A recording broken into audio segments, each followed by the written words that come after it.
Hey y'all, what's up? It's the Electrical Code Coach, and this is the Electricians in Action, where we get together and we talk about the code every morning before we go out and fight the good fight. You can catch the EIA every day at 9 a.m. Let's get to it.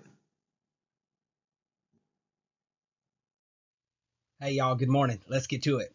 So what are the circular mills of a 1/0 wire? So this is talking about the size of the wire, the circular mills. How do we figure out what are the circular mills? What's the score here? Well, we're going to find ourselves in the Chapter 9 tables.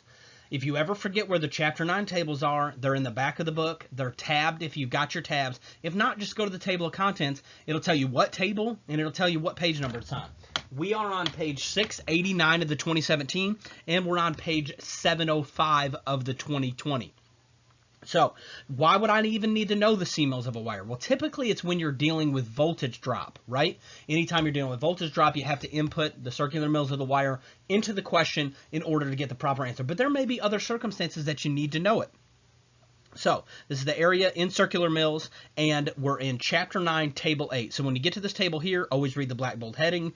Chapter 9, Table 8 says conductor properties. On the left-hand side, it's going to tell us our gauge wire.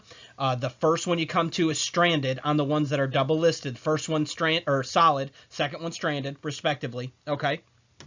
And you're going to go down through there, and it's going to tell you the circular mills of the wire. So as you get down through there, you're going to go down, and you're going to find 1/0 on the left-hand side, and then you're going to go over, and you're going to tee off with the circular mills. Make sure you're not in the millimeter squared. So it's actually the third column over. You come down, and you're going to find the Cmils. So in this case, it's 105,600, 105,600.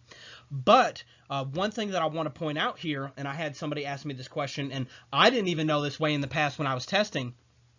You know, when you get to 4/0 on that table, if you take a look at it, it doesn't list the circular mills anymore.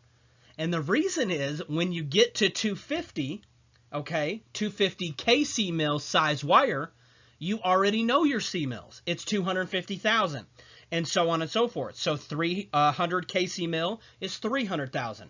That's why it doesn't have to list them anymore in the area circular mill, because you're calling it out in its Cmil, but you're doing it in kc mil, 1,000. So 250 kc mil would be 250,000 circular mils. So with that being said, when you're doing your voltage drop questions, when you're wanting to know just the size of the wire for any other reason, you can find it out like this. I am the Electrical Code Coach. I hope you guys have a great day. Let's get to it. All right, y'all, that's it for today. Stay safe out there today. And remember, the only way that you lose is if you quit. I got your back. You can email me at electricalcodecoach@gmail.com. Let's get to it.